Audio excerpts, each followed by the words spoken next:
Ok. Le Z, c'est ce qu'on appelle par le numéro atomique ou le nombre de protons. D'accord? On appelle ça nombre de protons, nombre de charges ou le numéro atomique. Alors, dans l'atome, nous avons des électrons, nous avons des protons et des neutrons. Mais pourquoi est-ce qu'on définit l'élément par le Z? Pourquoi est-ce que le Z, en fait, qui est le nombre de protons, définit le numéro atomique? Pourquoi pas le nombre de neutrons ou les électrons? Puisque dans l'atome, il y a les électrons, il y a des protons et des neutrons. Pourquoi est-ce que pour définir un atome, on va prendre le nombre de protons? Ben, c'est justement parce que le nombre de protons est un nombre invariable. Ok? C'est le numéro qui ne, c'est-à-dire que c'est le nombre qui ne va pas changer dans l'atome.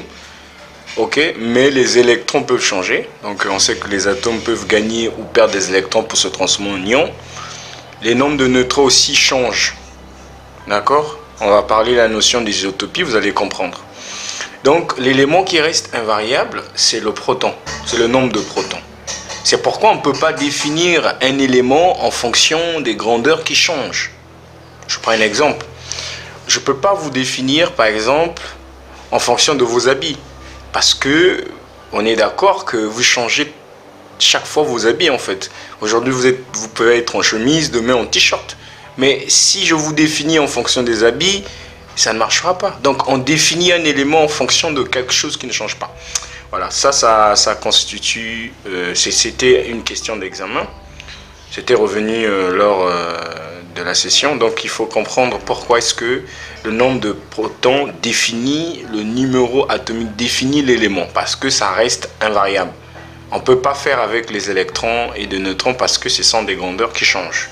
D'accord? On ne peut pas définir quelque chose sur quelque chose qui change. D'accord? Voilà. Vous avez compris cette notion.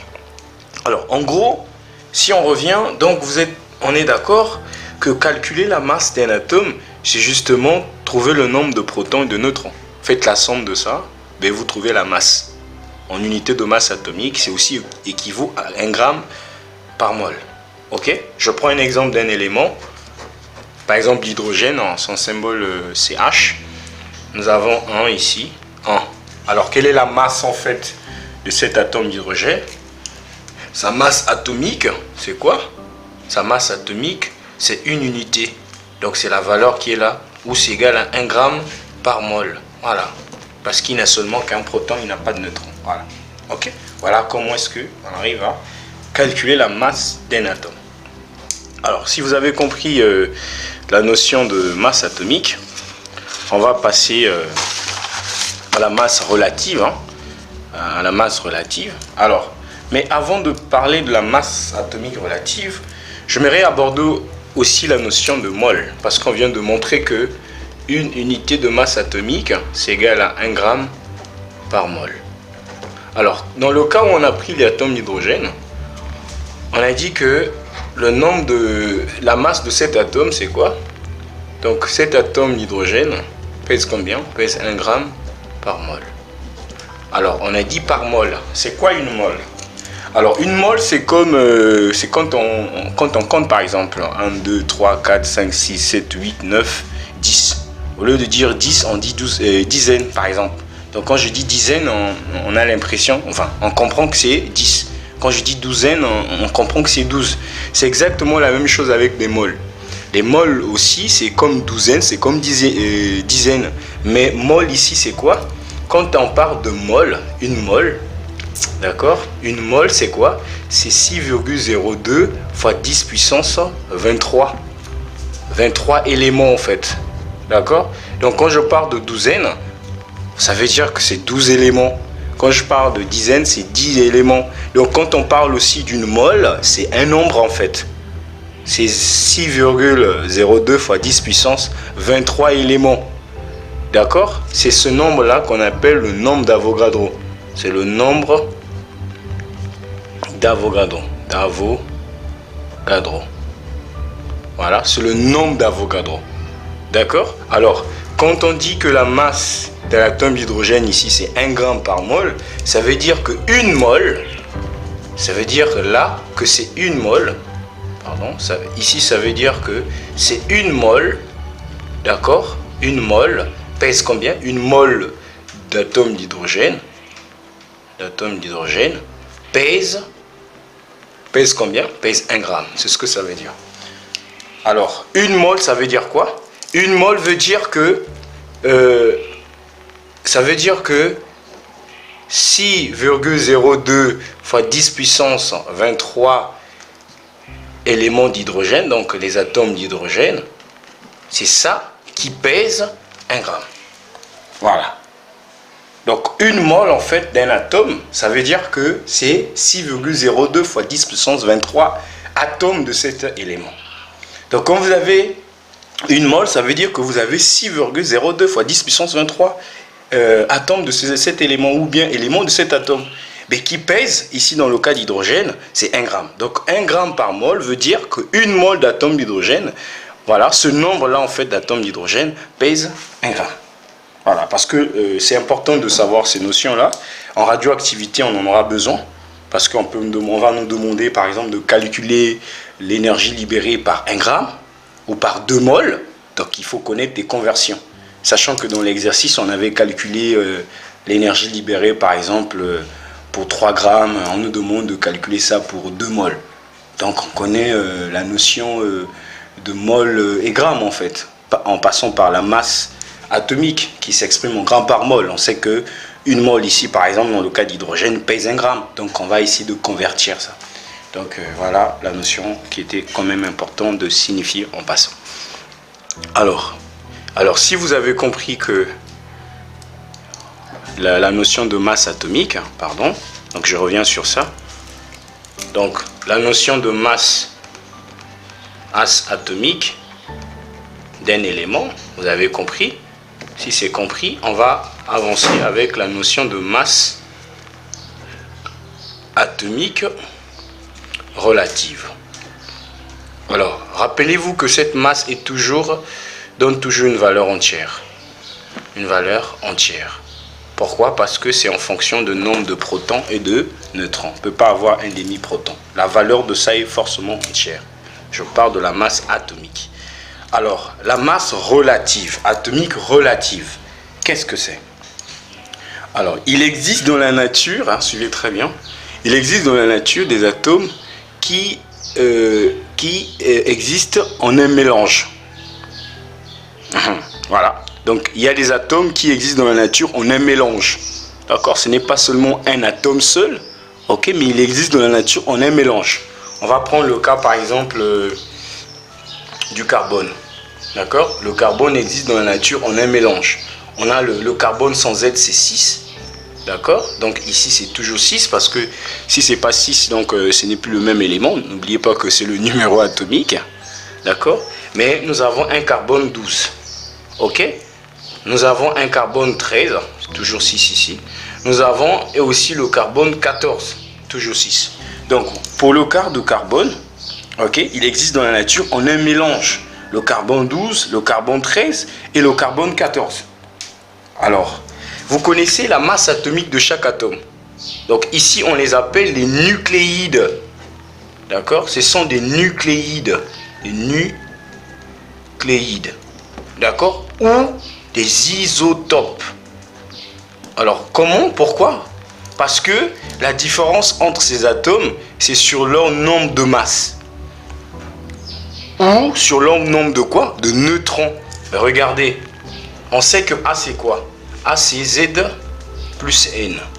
Alors si ça ne change pas, on a vu que ça ne peut pas changer parce que si ça change, ce n'est plus le même élément. D'accord? C'est forcément ça qui change avec le A. Donc quand ça change, le A aussi change parce que le A est proportionnel à N. Donc la différence entre les trois, c'est au niveau de nombre de neutrons ou le nombre de masses. D'accord? C'est ce qu'on appelle par isotope ou des nucléides. Ici, ce sont des nucléides. Donc un élément de l'atome de carbone. C'est un nucléide. D'accord? Ce sont des isotopes. Donc des isotopes ici, ce sont des nucléides qui diffèrent entre eux par le nombre de neutrons ou bien le nombre de masses. Alors, d'accord? Mais chaque nucléide a sa masse atomique. Par exemple, ici, c'est combien? C'est 12 grammes par mol. Ici, c'est par exemple 13 grammes par mol. Ici, par exemple, c'est quoi? Ici, par exemple, c'est 14 grammes par mol. D'accord? Ici, c'est 13, comme on a dit. Ici, c'est 12. Alors, quel est dans le cas où, par exemple, nous avons le CO2? Voilà. Et on nous demande, par exemple, de calculer la masse de cette molécule, la masse moléculaire, parce que c'est une molécule ici.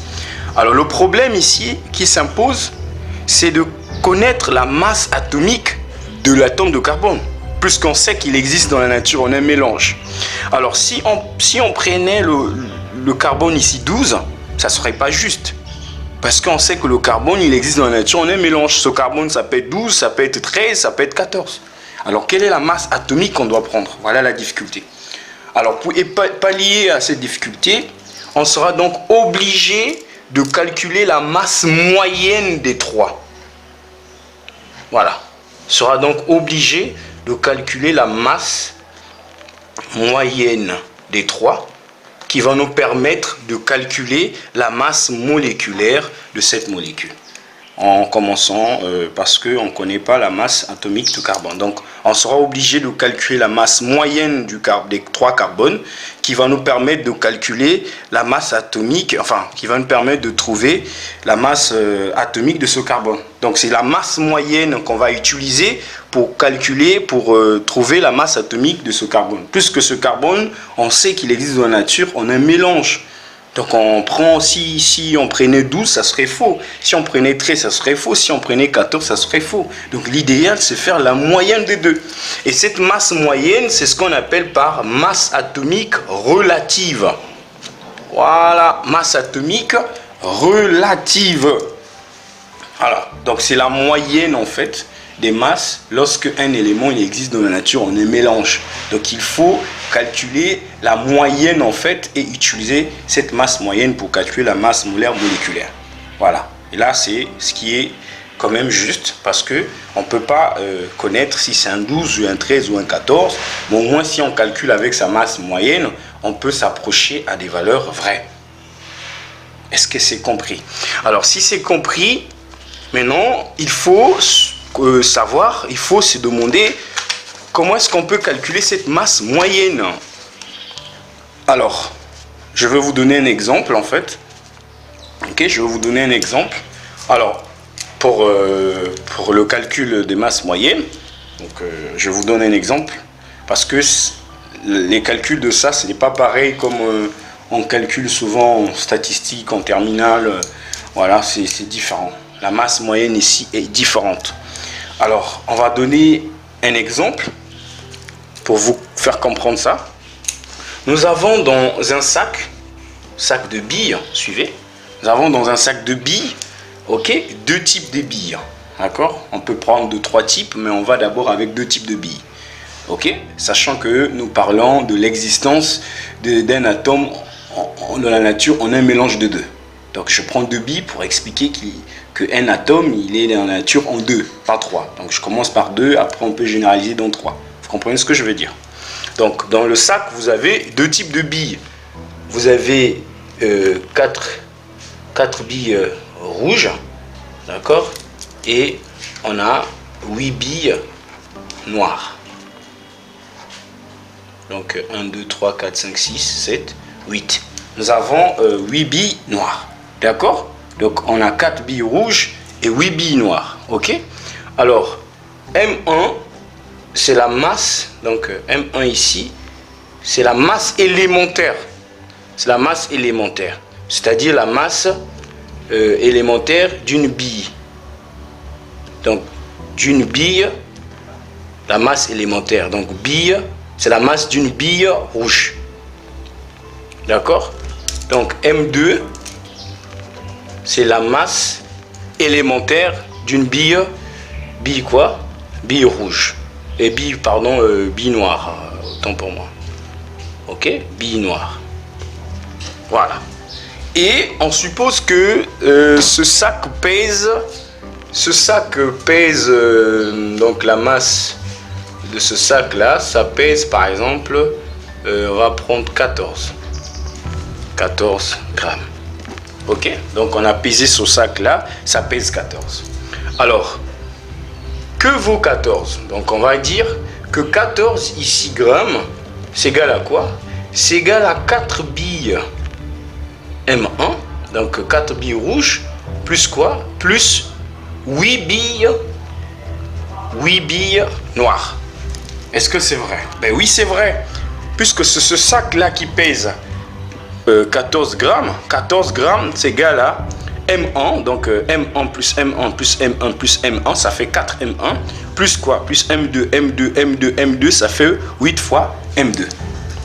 D'accord? Mais si je divise en ce moment-là la masse du sac par le nombre total de billes, ça me donnera combien?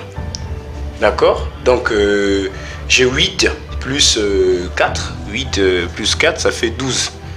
8 plus 4, ça fait 12. Donc si je divise membre à membre par 12, d'accord, membre à membre par 12, ici j'aurai la masse d'une bille. Donc ici j'aurai la masse d'une bille. Donc là c'est la masse moyenne. Donc la masse d'une bille ici. Donc je divise le nombre total, la masse totale des billes sur le nombre total de billes, je trouve la masse d'une bille. Donc la masse moyenne en fait. Et là j'ai 4 douzièmes de M1 plus 8 douzièmes de M2. D'accord?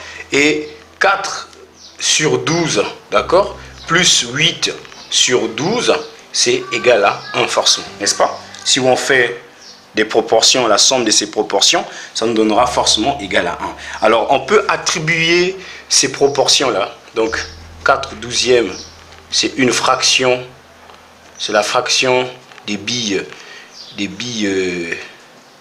noires, rouges, pardon. Ok? Et 8 douzièmes, c'est une fraction des billes noires. D'accord? Qu'on va appeler par x1. Ici, on va appeler ça par x2.